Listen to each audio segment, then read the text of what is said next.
হচ্ছে একটা ক্যাম্পেইন পরিচালনা করছেন। এটা কি মেটিকুলাসলি ডিজাইন কিনা আসলে এটা আমাদের এখন ভাবতে হবে।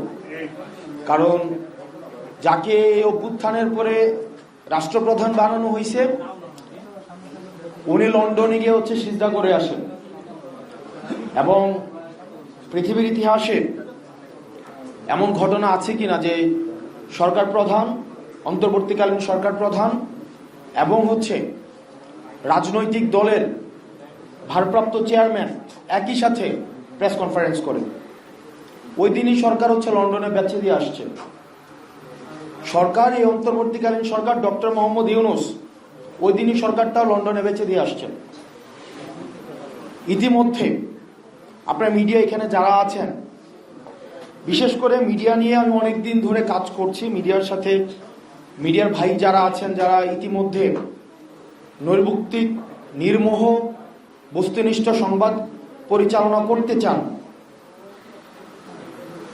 তাদের সাথে আমাদের কথা হচ্ছে, তাদের সাথে আমাদের দেখা হচ্ছে, এবং তারা ইতিমধ্যেই বেশ অনেকবার জানিয়েছেন যে গণমাধ্যমগুলোকে কারা দখল করে নিয়েছে। ইতিমধ্যে আজকেও দেখেছেন একটা গণমাধ্যম কালের কণ্ঠ,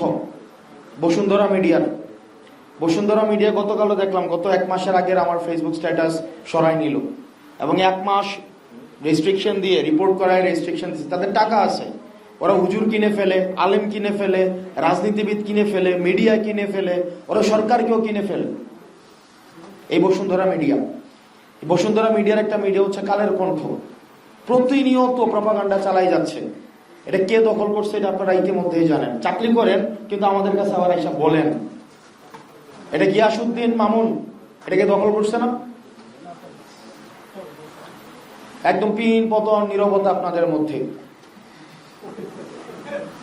কিন্তু আপনাদের তো বেতনও দেয় না ঠিকঠাক ভাবে। 4 মাস চাকরি করেন, 1 মাসের বেতন দেয় বা দেয় না, অথবা হচ্ছে বোমটা হাতে ধরায় বলে না এবারে করে খাও। মিথ্যা বলতেছি? আপনারা তো সামনাসামনি পার্সোনালি তো এগুলো বলেন, এটা তো মিডিয়ার বাস্তবতা। আপনাদেরকে ইভেন টাকা দিয়ে হচ্ছে লাইসেন্স নিতে হয়, আইডি কার্ডটা নিতে হয়। বিভিন্ন বাংলাদেশে এরকম মিডিয়া আছে না? এখন এরকম অনেক জায়গায় আছে, সব জায়গায় আমরা দেখলাম মিডিয়া এখন বিক্রি একটা রাজনৈতিক দলের কাছে। প্রশাসনে দেখা যায় সচিবালয়ে 5টায় অফিস শেষ হয়, 4টা থেকেই গুলশানে লাইন দেওয়া শুরু হয়, পল্টনে লাইন দেওয়া শুরু হয়।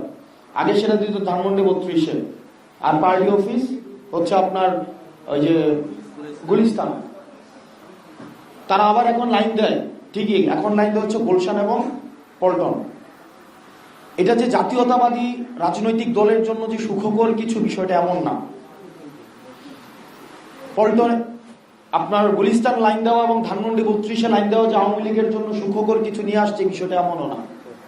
জাতীয়তাবাদী রাজনৈতিক দলের অনেকে আমাদেরকে শত্রুজ্ঞান করে, তাদের বয়সে অনেক ছোট, আমরা শত্রুজ্ঞান করে, কিন্তু আলটিমেটলি লাভ নাই।